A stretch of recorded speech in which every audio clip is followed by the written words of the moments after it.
Olá, amados, tudo bem? Pastor Tiago, mais uma vez, canal Teologia Terra Plana.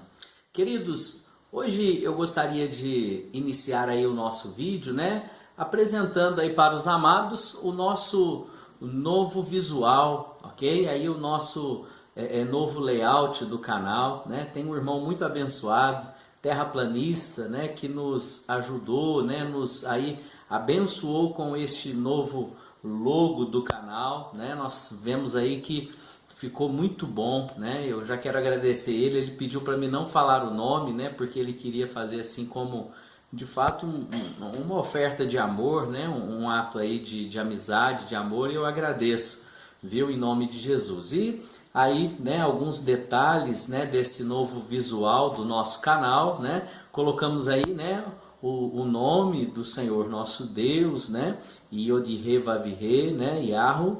E aqui nós também temos, o símbolo aí das Escrituras, com algumas ovelhas, porque nós somos ovelhas do pasto do nosso Senhor Deus, não é isso?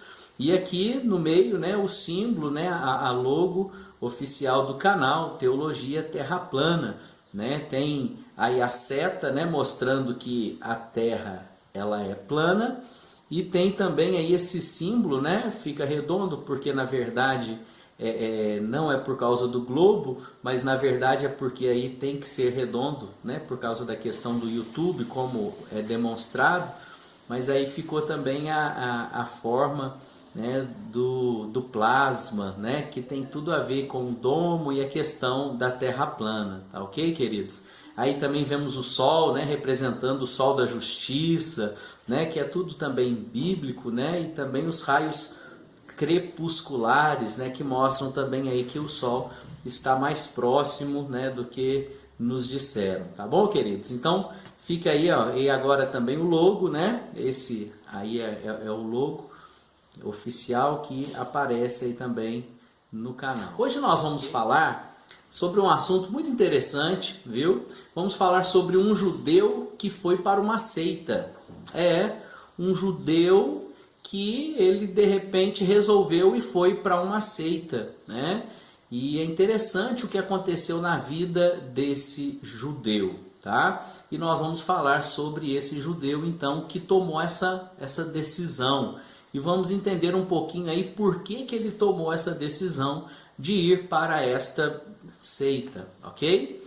Bom, a religião judaica, o judaísmo é uma das mais antigas religiões monoteístas e que sobrevive até os dias atuais e é a mais antiga das três grandes religiões abraâmicas, Ela vem do pai Abraão, não é isso?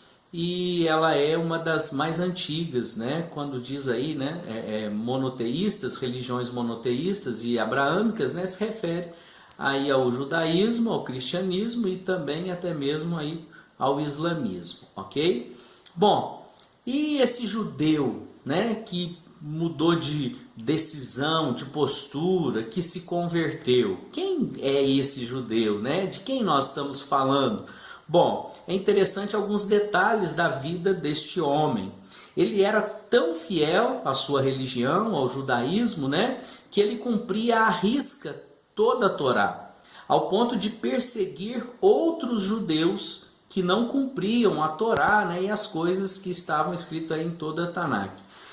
Ele era da linhagem de Israel, ou seja, ele era judeu de verdade, da tribo de Benjamim, circuncidado ao 8º dia, hebreu de hebreus, irrepreensível segundo a lei. E ele era também fariseu, alguém que seguia à risca todos os princípios das Sagradas Escrituras, E quem é esse? Nós estamos falando de Saulo, Que também chamado aí de Paulo. O seu nome é Saulo de Tarso. Ele se converteu para a seita chamada Caminho, ok? Caminho era aí o primeiro nome, que o cristianismo recebeu, Os cristãos, os irmãos, quando eles então saíram na primeira diáspora, e se espalharam então, depois da perseguição que houve em Jerusalém, né, eles começaram a pregar por todos os lados que eles iam. E então esse grupo de pessoas recebe o nome, né, de caminho. Ah, esse aí é o pessoal do caminho que prega aí que Jesus Cristo é o Senhor.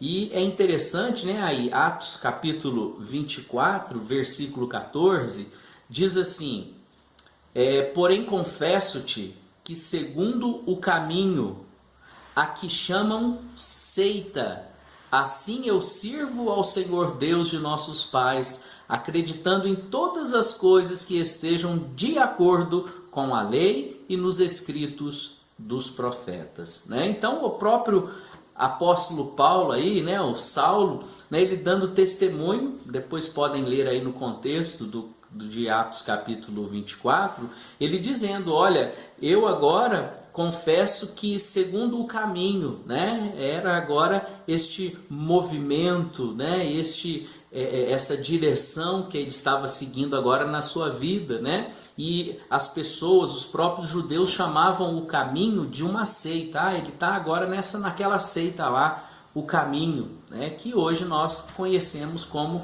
o cristianismo, né? E aqui, outra pergunta: por que ele abandonou a sua religião? É interessante essa pergunta, né? Paulo, né, ele era uma pessoa assim muito respeitado entre os judeus, né? Para os irmãos terem ideia, ele recebia carta, ou seja, autorização legal dos judeus, né, do sinédrio, das pessoas responsáveis, dos cabeças, né, dos líderes judaicos, e ele então perseguia outros judeus que agora estavam servindo a Jesus e, segundo eles, estavam quebrando os princípios da Torá. E é interessante que ele, com essa autoridade, ele perseguia então os cristãos, né, as pessoas do caminho. Então, por que ele abandonou a religião dele, né? Se ele era tão respeitado, ele conhecia muito das Sagradas Escrituras, ele estudou com um rabino muito famoso da época e ele era alguém assim também muito respeitado dentro da sua religião. Bom, aí a questão é: por que então que ele abandona a sua religião? A resposta, né, nós colocamos aí: porque ele teve um encontro com Jesus, ou seja, ele teve uma experiência espiritual, ou seja, sobrenatural. Então a experiência que Paulo teve fez com que ele mudasse de atitude, mudasse de pensamento, mudasse de comportamento, né? Tá escrito aí, né, em Atos capítulo 9, do versículo 3 ao versículo 6, o texto sagrado diz assim: indo Saulo, né, no caso Paulo, indo no caminho, aconteceu que chegando perto de Damasco, subitamente o cercou um resplendor de luz do céu. E caindo em terra, ouviu uma voz que lhe dizia: Saulo, Saulo, por que me persegues? E ele disse: quem é, Senhor? E disse o Senhor: eu sou Jesus, a quem tu persegues. Duro é para ti recalcitrar contra os aguilhões. E ele, tremendo e atônito, disse: Senhor, que queres que eu faça? E disse-lhe o Senhor: levanta-te e entra na cidade, e lá te será dito o que te convém fazer. Então, queridos, nós vemos aí que este homem, Saulo de Tarso, né, chamado Paulo, ele então teve uma experiência com o Senhor. Foi algo sobrenatural. E eu queria fazer essa afirmação: a experiência, ela consolida a razão e a fé. Na cabeça de Saulo, ele entendia e pensava que as pessoas do caminho, né, que pertenciam àquela seita, eles eram hereges. Por quê? Porque eles estavam errados. Eles diziam que Jesus Cristo era o Senhor. Eles então, segundo o entendimento deles, quebravam princípios, né, da lei judaica e da Torá. Por isso eles eram perseguidos, por isso eles eram açoitados e muitos ainda eram mortos, tá? Por quê? Porque segundo o entendimento deles, os outros estavam errados. E Paulo pensava assim, ele tinha essa convicção, né? A ponto de, vamos dizer assim, aceitar, né, a morte de outras pessoas, segundo então o que eles entendiam biblicamente. Porém, nós vemos aí, Saulo teve uma experiência que mudou a sua vida. Ele perseguia os cristãos, as pessoas do caminho. Quando ele teve a experiência, ou seja, ele descobriu então que ele estava errado. Então a experiência espiritual, a experiência sobrenatural que ele tem com o Senhor, transformou a vida dele, tá? Então, o que nós queremos dizer com isso? O que eu gostaria de dizer para você, meu querido amigo, meu querido irmão? Eu queria dizer que nós devemos ter experiência com Deus. Você deve procurar ter uma experiência real com Deus.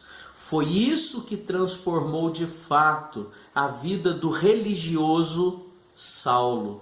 Saulo era muito religioso, ele seguia à risca a sua religião. Mas eu pergunto, será que seguir à risca uma religião salva alguém? Será que é isso que o Senhor Deus quer para nós? Queridos, nós vemos então que a experiência que ele teve, de fato, abriu os olhos e abriu o entendimento deste homem. Por isso eu estou afirmando aqui, devemos ter experiências com Deus. A base do cristianismo é um novo nascimento, ou seja, uma experiência com o Senhor. João capítulo 3, no versículo 3 e no versículo 5, o Messias, o Senhor Jesus, ele diz assim: em verdade eu te digo, que aquele que não nascer de novo não pode ver o reino de Deus. No versículo 5 ele diz: na verdade eu te digo, que quem não nascer da água e do Espírito não pode entrar no reino de Deus. Então, queridos, o reino de Deus, a nossa vida com Deus, ela começa de fato a existir e acontecer concretamente a partir do novo nascimento, ou seja, de uma experiência com o nosso Criador. E isso não vem da razão, não é uma experiência intelectual. E embora muitos pensem nisso, né? Agora eu descobri isso, descobri aquilo com a razão, mas não é a razão que vai te levar ao pleno conhecimento de Deus. É de fato uma experiência, é algo espiritual. Por isso que Jesus fala, ele falou isso para Nicodemos. Nicodemos, né, em João capítulo 3, também era um doutor da lei, alguém que conhecia muito da Bíblia, só que alguém que ainda não tinha nascido de novo. Por isso Jesus fala: Nicodemos, você precisa nascer de novo. E queridos, para nascer de novo, precisamos receber em nosso coração o Messias, o Salvador da nossa alma. E não é simplesmente uma experiência intelectual. Vamos ler alguns textos, né, que vão trazer base aí para esta afirmação que eu estou fazendo. Gálatas capítulo 6, versículo 15 diz assim: porque em Cristo Jesus nem a circuncisão, nem a incircuncisão tem virtude alguma, mas sim o ser uma nova criatura. Ou seja, o que importa de verdade, meu irmão, é você ser uma nova criatura. Eu ser uma nova criatura. Porque não adianta a pessoa conhecer a Bíblia inteira se ela de fato não teve o novo nascimento. Então o que importa é ser uma nova criatura. 1 Pedro capítulo 2, versículo 3 diz assim: se é que já tendes a experiência de que o Senhor é bom, ou o Senhor é bondoso. O próprio apóstolo Pedro está falando: olha gente, vocês têm que ter essa experiência, vocês têm que confirmar e provar e ver de que o Senhor é bom, provar. Então precisamos ter relacionamento com o Criador, nos relacionar com Ele. Como? Através de uma vida de oração, uma vida reta, uma vida fiel e sincera. Não é de qualquer jeito. Jó capítulo 42, né? O Jó ele diz assim no versículo 5, ele fala isso para o Senhor Deus, né? Ele diz assim: eu te conhecia só de ouvir falar, né? Ou só de ouvir, mas agora os meus olhos te veem. Ou seja, Jó, o que ele está querendo dizer é que eu antes sempre ouvia falar de Deus, mas agora eu vejo Deus. Eu tive uma experiência com Deus. Queridos, e é justamente isso que o Senhor nos propõe. Para você, para mim, precisamos de verdade ter uma experiência com o Criador. E não é só de ouvir falar. Tem tanta gente que ouve falar de Deus, ouve falar e até mesmo fala de Deus.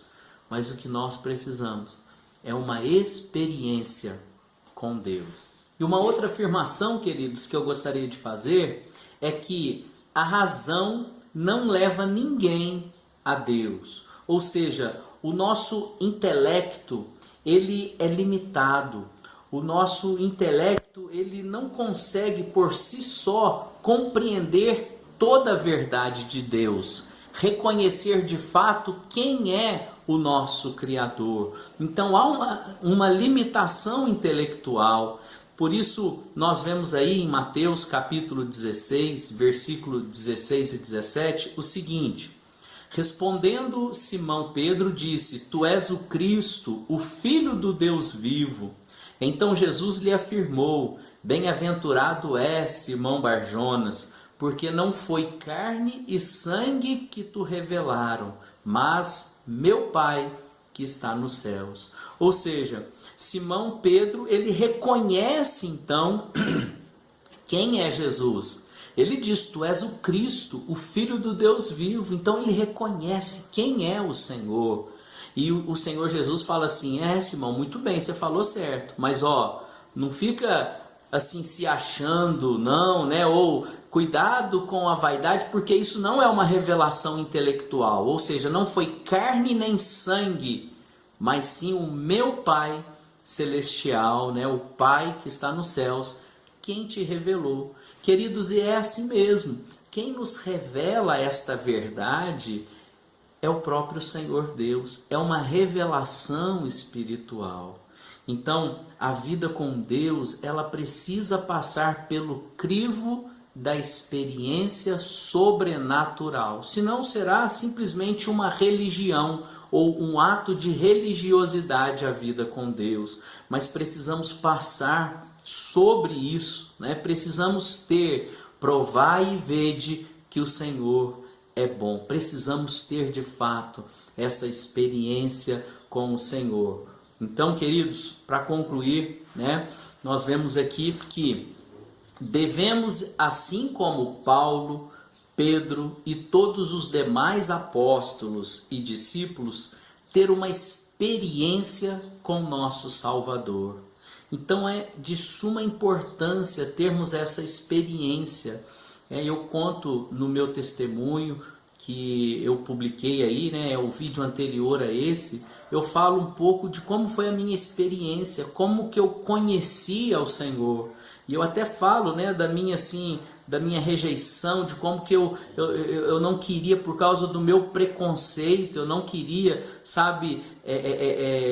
fazer aquilo então que o Senhor Deus, vamos dizer, me direcionou para fazer, né? O que Ele me falou, Ele me mostrou a verdade, e ainda assim, por causa do meu preconceito, eu fiquei resistente, né? Mas, querido, eu posso te dizer uma coisa: a experiência, ela transforma a vida de qualquer um.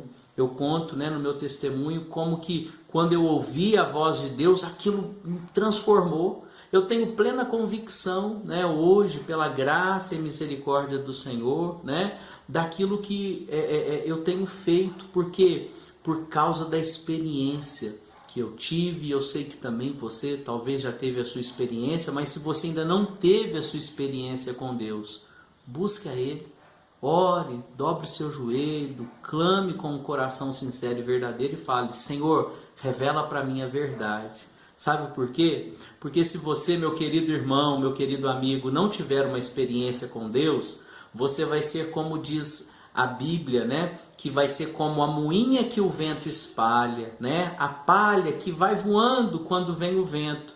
Você vai para todos os lados, daqui a pouco estão falando: isso é assim, aí você, nossa, é assim mesmo. Aí daqui a pouco vem outra pessoa e te fala assim: não, isso é assim. Aí você fala: nossa, é mesmo, é desse jeito. Ou seja, vai com qualquer vento de doutrina. Mas para aquele que tem uma experiência com Deus, ele é firme, inabalável. como o monte de Sião não se abala, mas permanece para sempre, porque a experiência é muito importante. E o que aconteceu com Saulo, que nós falamos aí? Ele que passou a ser perseguido pelos religiosos. Por quê? Porque eles não aceitavam a experiência que Saulo teve. Por isso é muito importante, queridos, experimentarmos de verdade o nosso Criador. Ele é um ser pessoal, é um Deus vivo que fala e que se relaciona com os seus filhos. Por isso, provai e vede que o Senhor é bom. Busque Ele de todo o teu coração. Buscar-me-eis e me encontrareis quando me buscardes de todo o vosso coração. Serei achado de vós, diz o Senhor, e farei mudar a vossa sorte. Amém? Eu encerro agora com esse versículo, João 8,32. E conhecereis a verdade, e a verdade vos libertará. Jesus Cristo é a verdade. Querido, se entregue a Ele. Amém? Que o Senhor Deus te abençoe. Um grande abraço. Queridos, a terra é plana, porque Deus fez ela plana. Amém? Fica na paz. Deus abençoe.